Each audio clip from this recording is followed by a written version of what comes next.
แจ้งการถึงเก่าห้องอมขังกองบัญชาการปกส.แขวงหัวพันและกองบัญชาการปกส.10 เมืองทั่วแขวงหัวพันบุคคลนิติบุคคลหัวหน่วยธุรกิจ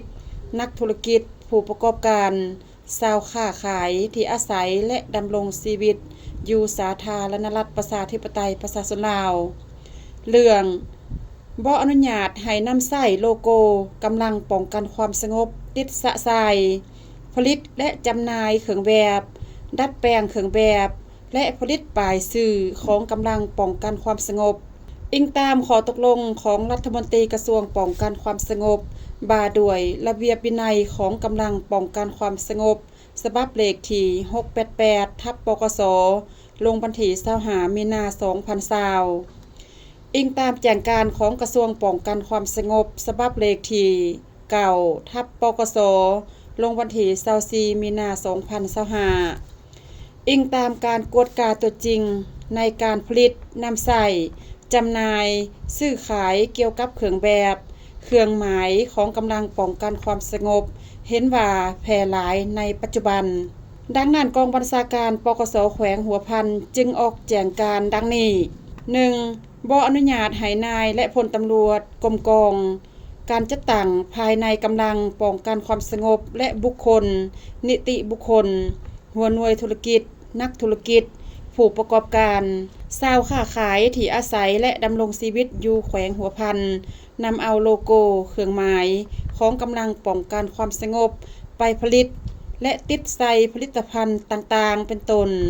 ส่งเสื้อหมวกและอื่นๆแล้วนำมาจำหน่ายโดยเด็ดขาด 2. บ่อนุญาตให้นายและพลตำรวจกรมกองการจัดตั้งกำลังป้องกันความสงบและบุคคลนิติบุคคลหัวหน่วยธุรกิจนักธุรกิจผู้ประกอบการชาวค้าขายที่อาศัยและดำรงชีวิตอยู่แขวงหัวพันนำเอาเครื่องแบบของกำลังป้องกันความสงบทุกประเภทไปผลิตดัดแปลงเครื่องจำหน่ายและแอบอ้างเป็นเจ้าหน้าที่เฮ็ดให้เสียบทบาทของกำลังป้องกันความสงบอย่างเด็ดขาด